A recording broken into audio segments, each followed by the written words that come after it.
আমি মনে করি এখানে ব্যক্তিগত কোনো আক্রোশ নেই, ব্যক্তিগত কোনো আক্রোশের সুযোগও নেই।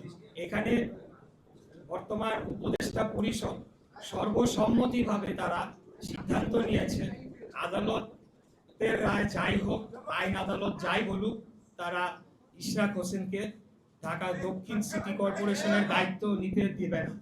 এটির পেছনে আমি মনে করি সম্পূর্ণ রাজনৈতিক কারণ রয়েছে এবং ঢাকা শহরের একটি কর্তৃত্ব প্রতিষ্ঠান চেষ্টা যে তারা করে চলেছে একটি নতুন গঠিত রাজনৈতিক দলকে সুবিধা দেওয়ার জন্য, সেটি বাধাগ্রস্ত হতে পারে এবং সেখান থেকে প্রাপ্ত অর্থনৈতিক সুবিধা সেই দলকে গঠনের জন্য কাজে লাগানোর কাজ বাধাগ্রস্ত হতে পারে। এই সকল জিনিস বিবেচনায় তারা এই সিদ্ধান্তটি নিয়েছে। আপনার নাম, পত্রিকার নাম বলেন।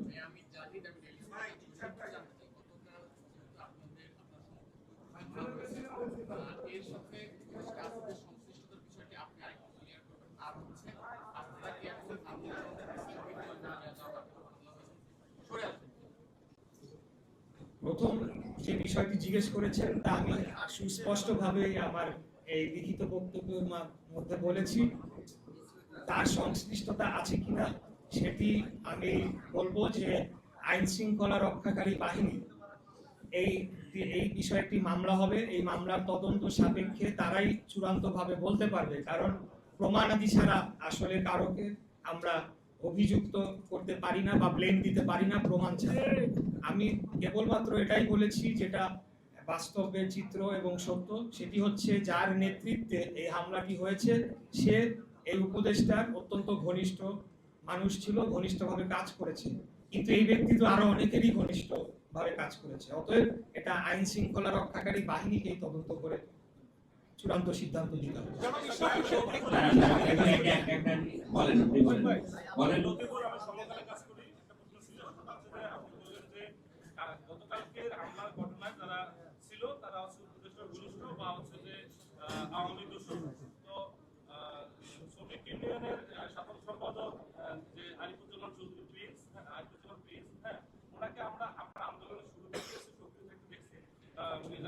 আদর্শ বলেছেন, নিজেকে প্রচার করেন, এখন আপনি তাদেরকে বলতেছেন যে সে আওয়ামী দূষণ উপদেষ্টা ঘনিষ্ঠ, কিন্তু আপনার সাথে যারা আছে আরিফ চৌধুরী বা হচ্ছে যে এসকেবার্স ইউনিয়নের নেতা লতিফ যারা আছেন, তারাও মেয়র তাপসের ঘনিষ্ঠ ছিল, পদোন্নতিও নিয়েছে। আজকে প্রেস কনফারেন্সে আপনার পাশে বসা হচ্ছে যে একজন কাউন্সিলর বাদল সরকার, যিনি মেয়র তাপসের সেরা কাউন্সিলর হিসেবে মনোনীত হয়েছে। এখন হচ্ছে যে আপনার দৃষ্টিতে আওয়ামী দূষণ কারা, এটা থেকে ক্লিয়ার। এই বিষয়ে ইতিমধ্যেই গতকাল আমরা স্পষ্ট করে বলেছি, বাংলাদেশ জাতীয়তাবাদী শ্রমিক দলের একমাত্র রেজিস্টার্ড নগর ভবনের একমাত্র শ্রমিক কর্মচারী ইউনিয়ন যেটি রয়েছে সেটি আরিফ চৌধুরী এবং বাবু তাদের নেতৃত্বে রয়েছে। এর বাইরে কেউ যদি দাবি করে থাকে তারা শ্রমিক দলের বা বিএনপির সমর্থক, তাহলে সেটা তাদের কর্মকাণ্ডের মধ্য দিয়েই প্রমাণ হবে আগামীতে যে তারা কি জাতীয়তাবাদী দলের সমর্থক কি না।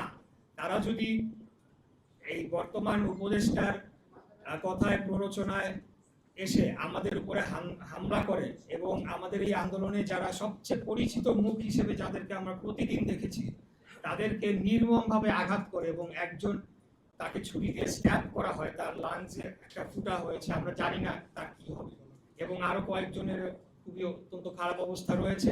তো তাই আমি বলবো যে তাদের যে কর্মকাণ্ড সেটি বলে দেয় তারা দোসরের আচরণ করছে নাকি আমাদের সমর্থকের ভূমিকা পালন করছে।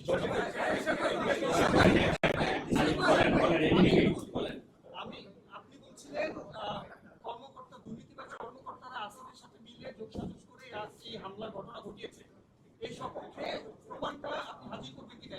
আরেকটা বিষয়, আপনি গতকালকে বলছিলেন মিডিয়া ট্রায়াল হয়েছে আপনার বিরুদ্ধে, সাংবাদিকদের উপরে মানে কোনো অসন্তোষের জায়গা আপনার আছে কিনা? আসলে কি মিডিয়া ট্রায়াল কিভাবে করেছে একটু যদি ব্যাখ্যা করতে।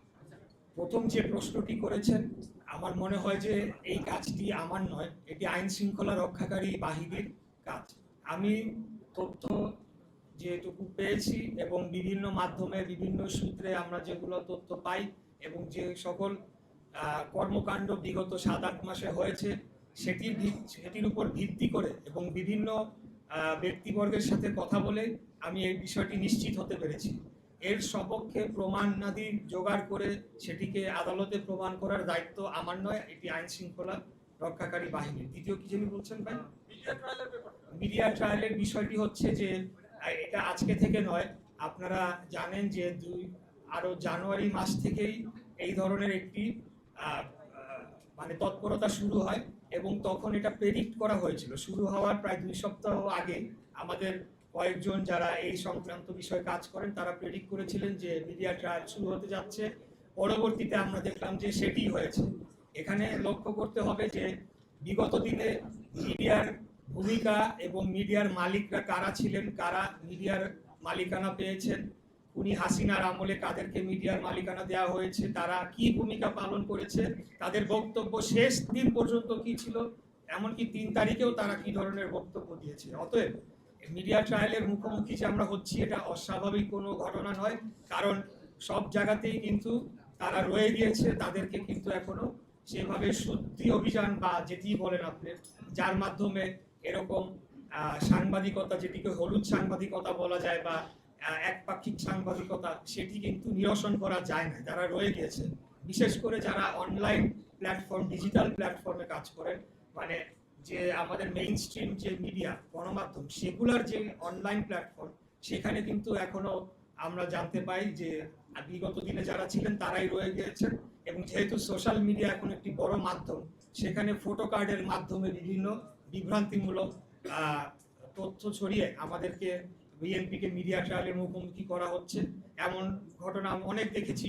বিএনপি নেতা ছাগল চুরি করলেন, বিএনপি নেতা দোকান লুট করলেন, কিন্তু লিঙ্কে ক্লিক করে গিয়ে আর পাওয়া যাচ্ছে না যে সেই বিএনপি নেতাটিকে কোন গ্রামের কোন ইউনিয়নের কোন এক ব্যক্তি, তাকে বানিয়ে দেওয়া হয়েছে বিএনপি নেতা, কিন্তু জিনিসটা সার্কুলেট হচ্ছে। তো এটা আমি একটা উদাহরণ দিলাম। এর বাইরেও আমি ব্যক্তিগতভাবেও মিডিয়া ট্রায়ালের শিকার হয়েছি। এই বিষয়ে আমি আর বিস্তারিত বলবো না, এটা হচ্ছে, এটাই বাস্তবতা। কিন্তু পাশাপাশি এও বলতে চাই, এটা একটা অংশ, আর মিডিয়ার আরেকটা অংশ আমাকে তারা বুকে আগলে রেখেছে, তারা সব সময় আমাকে প্রোটেকশন দিয়েছে এবং তারা সত্যটি তুলে ধরার চেষ্টা করেছে। যখনই আমি তাদেরকে ডেকেছি তখনই আমি তাদেরকে পাশে পেয়েছি, এটিও আমার স্বীকার করে নিতে হবে। আমি একটা আশা করি ভাই আমার প্রশ্ন হচ্ছে, আপনি গত 16 তারিখে নগর ভবনে মিটিং করলেন কর্মকর্তা কর্মচারীদের নিয়ে এবং আপনার দলীয় সমর্থকরাও ছিলেন। সেখানে ব্যানারে লেখা ছিল মাননীয় মেয়র ইশরাক।